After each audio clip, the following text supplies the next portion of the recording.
ठाणे महापालिका क्षेत्रात शनिवारी कोरोनामुळे एका 21 वर्षीय तरुणाचा मृत्यू झाला असतानाच रविवारी शहरात 11 रुग्ण आढळलेत। त्यामुळे ठाणे शहरातील कोरोना रुग्णांची संख्या 30 इतकी झाली आहे। यापैकी 7 रुग्णांवर रुग्णालयात उपचार सुरू असून त्यांची प्रकृती स्थिर असल्याची माहिती ठाणे महापालिकेच्या वतीने देण्यात आली आहे। ठाणे महापालिका क्षेत्रात कोरोना विषाणूने पुन्हा डोकं वर काढले। गेल्या काही दिवसांपासून ठाणे शहरात कोरोना रुग्ण आढळून येण्याचे प्रमाण वाढले। ठाणे शहरात रविवारी आणखीन 11 कोरोना रुग्ण आढळून आलेत। यामुळे शहरातील कोरोना रुग्णांची संख्या 30 इतकी झाली आहे। यातील एका रुग्णाचा शनिवारी मृत्यू झाला तर उर्वरित 29 जणांवर उपचार सुरू आहेत। यापैकी 22 रुग्णांमध्ये कोरोनाची सौम्य लक्षणे असल्यामुळे त्यांच्यावर घरीच उपचार सुरू आहेत। हे रुग्ण गृहविलगीकरणात असून त्यांची प्रकृती स्थिर आहे, तर 7 रुग्णांवर रुग्णालयात उपचार सुरू आहेत। या 7 रुग्णांपैकी 6 रुग्णांवर खासगी रुग्णालयात तर एका रुग्णावर कळवा येथील छत्रपती शिवाजी महाराज रुग्णालयात उपचार सुरू आहेत। या रुग्णांची प्रकृती स्थिर असल्याची माहिती महापालिका प्रशासनाने दिली आहे। मुंबई उपनगरातील भायखळा ते छत्रपती शिवाजी महाराज टर्मिनस रेल्वे स्थानक परिसरातील रेल्वे रुळांवर पाणी साचल्याने मध्य रेल्वेने काही रेल्वे गाड्यांची वाहतूक स्थगित केली होती। या रेल्वे गाड्या विशेष लोकल म्हणून पुन्हा ठाणे कल्याणच्या दिशेने सोडल्या जात होत्या, परंतु मुंबईत कामानिमित्ताने निघालेल्या प्रवाशांचे हाल झाले। ठाणे रेल्वे स्थानकातील फलाट क्रमांक 1 आणि जलद मार्गिकेवरील फलाट क्रमांक 6 वरून रेल्वे गाड्या सोडल्या जात नव्हत्या। त्यामुळे धीम्या मार्गिकेवरील फलाट क्रमांक 4 वर प्रवाशांचा भार येऊन इथे गर्दी झाली होती। दिवा आणि कल्याण स्थानकातही प्रवाशांची गर्दी झाल्याने कामानिमित्ताने घराबाहेर पडलेल्या नागरिकांचे हाल झाले। काही प्रवाशांचे एकमेकांसोबत वाद घडत होते। रायगड आणि ठाणे जिल्ह्यातील बदलापूर वांगणीमध्ये सकाळपासूनच पाऊस पडत होता। असं असलं तरी कामानिमित्ताने मुंबईत जाणारे नोकरदार सकाळपासून घराबाहेर पडले होते। त्यातच भायखळा ते सीएसटी रेल्वे स्थानकादरम्यान सकाळी रेल्वे रुळांवर पाणी साचलं। त्याचा परिणाम येथील वाहतूक व्यवस्थेवर झाला। सुरक्षेच्या दृष्टीने रेल्वे प्रशासनाने येथील रेल्वे सेवा कुर्ला, दादर आणि परळ रेल्वे स्थानकांपर्यंत स्थगित केली, परंतु ठाणे डोंबिवली कल्याण पल्ल्याडलगी रेल्वे प्रवाशांचे हाल झाले। सकाळी घराबाहेर पडलेला नोकरदार सीएसटी पर्यंत पोहोचू शकला नाही। नाईलाजाने त्यांना पुन्हा घरची वाट धरावी लागली। सकाळी 9 नंतर ठाणे रेल्वे स्थानकातही गर्दी वाढू लागली होती। ठाणे रेल्वे स्थानकातील फलाट क्रमांक 1 वरून ठाणे ते सीएसटी उपनगरीय रेल्वे गाडी सुटते, परंतु या फलाटावरून रेल्वे सेवा बंद करण्यात आली होती। फलाट क्रमांक 6 वरून मुंबईच्या दिशेने जलद रेल्वे गाडी जात असते। या फलाटावरूनही जलद रेल्वे गाड्यांची वाहतूक बंद होती। तर ठाणे स्थानकातील फलाट क्रमांक 4 वर कल्याण, बदलापूर भागातून सुटणाऱ्या धीमे रेल्वे गाड्या थांबतात। या फलाटावरून रेल्वे वाहतूक सुरू होती, त्यामुळे फलाट क्रमांक 4 वर प्रवाशांचा भार आला होता। रेल्वे गाडी फलाटावर थांबण्यापूर्वीच प्रवासी या गाड्यांमध्ये शिरण्याचा प्रयत्न करत होते, त्यामुळे प्रवाशांचे एकमेकांसोबत वादाचे प्रसंग उद्भवत होते। महिला, वृद्ध, बालकांचे प्रवासादरम्यान मात्र हाल झाले। कल्याण आणि दिवे रेल्वे स्थानकातही प्रवाशांची गर्दी झाली होती। कल्याणहून मुंबईच्या दिशेने जाणाऱ्या रेल्वे गाड्यांमध्ये दिवेकर शिरण्याचा प्रयत्न करत होते, तर रेल्वे गाड्यांमधील प्रवासी गर्दीमुळे त्यांना आत शिरू देत नव्हते। रेल्वे डब्यांमध्ये गर्दी वाढल्याने प्रवाशांना त्रासही सहन करावा लागला। महाराष्ट्रातील भगिनींना आधार देणारी राज्य शासनाची मुख्यमंत्री माझी लाडकी बहीण योजना। या योजनेअंतर्गत अल्प उत्पन्न गटातील 21 ते 65 वयोगटाच्या भगिनींना मिळणार दरमहा 1500 रुपयाची मदत। अर्ज करण्यासाठी 31 ऑगस्ट 2024 पर्यंत मुदतवाढ। कुटुंबाचं वार्षिक उत्पन्न 2.5 लाख रुपयांपेक्षा कमी असलेल्या महिला पात्र। कुटुंबाकडे पिवळं किंवा केशरी रेशन कार्ड असल्यास उत्पन्नाचा दाखला आवश्यक नाही। पांढरं रेशन कार्ड असेल किंवा रेशन कार्ड नसेल तर कुटुंबाचं वार्षिक उत्पन्न 2.5 लाखांपेक्षा कमी असल्याचा दाखला आवश्यक। योजनेसाठीचा ऑनलाईन अर्ज नारी शक्ती दूत ॲप वरून किंवा पोर्टलवर भरता येईल।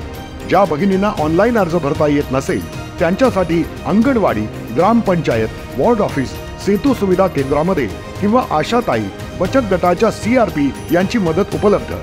आता आपल्याला अभिमानाने म्हणता येईल, सुखी आणि सुरक्षित आहे माझी लाडकी बहीण।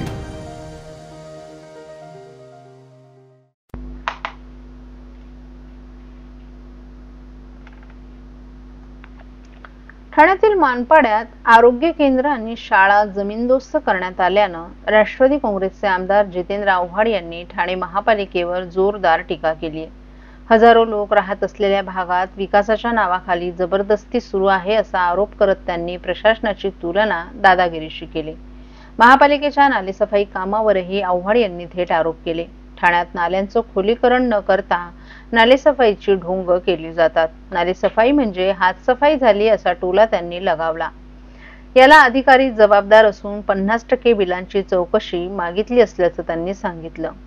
क्लस्टर योजनेविरोधात संताप व्यक्त करत एका क्लस्टरमुळे मर्डर झाला, अजून त्याचा तपास नाही, आम्हाला क्लस्टरमध्ये जायचं नाही, आमचं घर आम्ही स्वतः बांधणार. ठाणे महापालिकेतील स्मार्ट भ्रष्टाचारावर टीका करत आव्हाड यांनी 4 अधिकारी चॅरिटीच्या नावाखाली लूट करत असून 8 कोटींची बिलं देऊन कोणीतरी मोकळं झाल्याचं त्यांनी सांगितलं.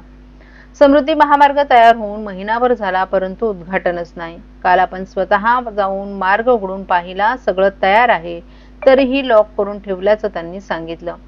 मुंबईत पाणी तुंबल्यावर विरोधकांना लक्ष करणाऱ्यांना उत्तर देताना त्यांनी, आता सत्ता तुमच्या हातात आहे, मग उत्तर का देत नाही, आम्ही तेव्हा राजकारण केलं नव्हतं असंही त्यांनी सांगितलं.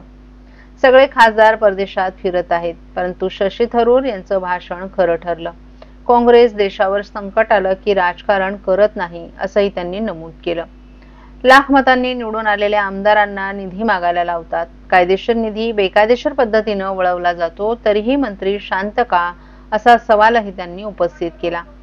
कर्नाटक महाराष्ट्र सीमावादावर बोलताना आव्हाड यांनी अलमट्टी धरणामुळे कोल्हापूर परिसरात पूर परिस्थिती होते, दोन्ही राज्यांनी सामंजस्याने यावर तोडगा काढावा असंही त्यांनी सांगितलं. गोष्टी समोर येतात. मानपाड्याचा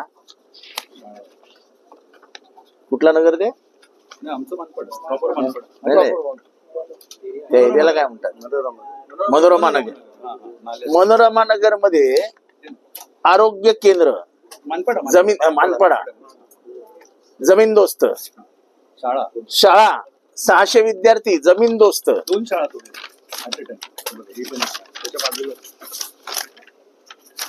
आता हे कशाच तू तोडलं? ती पोरं गेली कुठे? महापालिकेला काय माहिती? आणि हे का शाळा आणि आरोग्य केंद्र का पाडले आहे? महापालिकेकडे काही एक्सप्लेनेशन नाही, विचारलं तर सांगायलाही तयार नाही. टॅक्स पावतीची तिथे टॅक्स फाडली जायची, पण ती पण आता लोकांना शिफ्ट करायला महानगरपालिकेत. एवढी मोठी वस्ती आहे ती मानपाड्याची, म्हणजे मनोरमा नगर, अजून बाकी सगळे नगर मिळून आझाद नगर, हजारोनी लोक राहतात. ही काय जुलूम जबरदस्ती आहे? 1000 लोक मतदार यादीत आहेत. म्हणजे कमीत कमी नाही म्हणायला गेलं तरी माझ्या अंदाजाने एक 10,000 घर आहेत तिथे, 10-15,000. ही काय जोर जबरदस्ती आहे? आम्हाला नाही जायचंय क्लस्टर मध्ये, तुम्ही कोण आमच्यावर जबरदस्ती करणार आहे?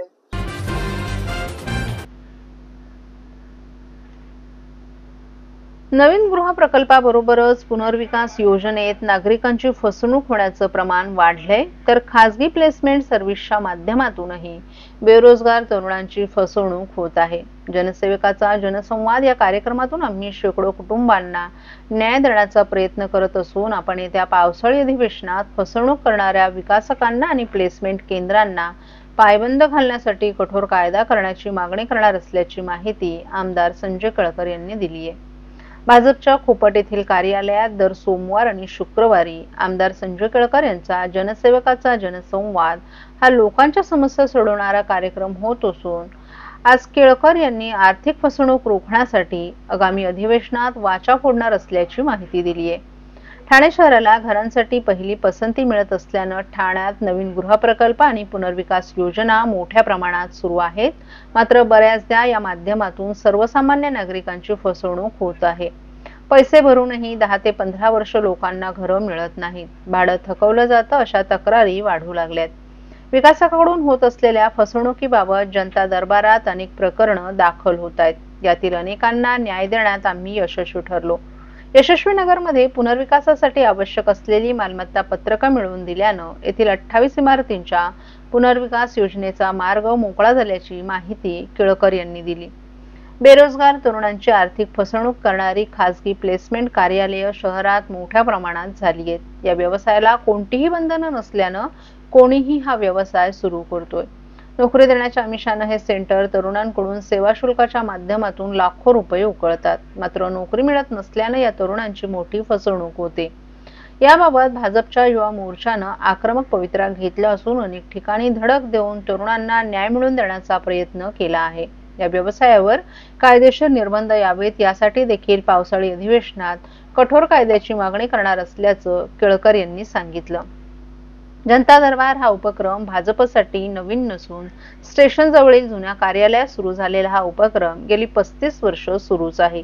सध्या खोपट येथे सुरू असलेल्या जनसेवकाचा जनसंवाद या उपक्रमातून दर सोमवार आणि शुक्रवारी शेकडो लोकांशी संवाद साधला जात असून त्यांना न्याय देण्याचा प्रयत्न केला जात आहे. या उपक्रमात नवीन गृह प्रकल्पात विकासकाकडून फसवणूक, प्लेसमेंटच्या माध्यमातून तरुण बेरोजगारांची फसवणूक, म्हाडा इमारतींची वाढीव पाणीपट्टी, एसआरई योजनेतील फसवणूक, कामगारांचा वारसा हक्क अशा अनेक तक्रारी लोक घेऊन येतात. त्यांना न्याय मिळत असल्यानं या उपक्रमाला मोठा प्रतिसाद मिळतोय. त्यामुळे हा उपक्रम दिखाऊ नसून खऱ्या अर्थानं फलदायी उपक्रम असल्याचं मत आमदार संजय केळकर यांनी व्यक्त केलं.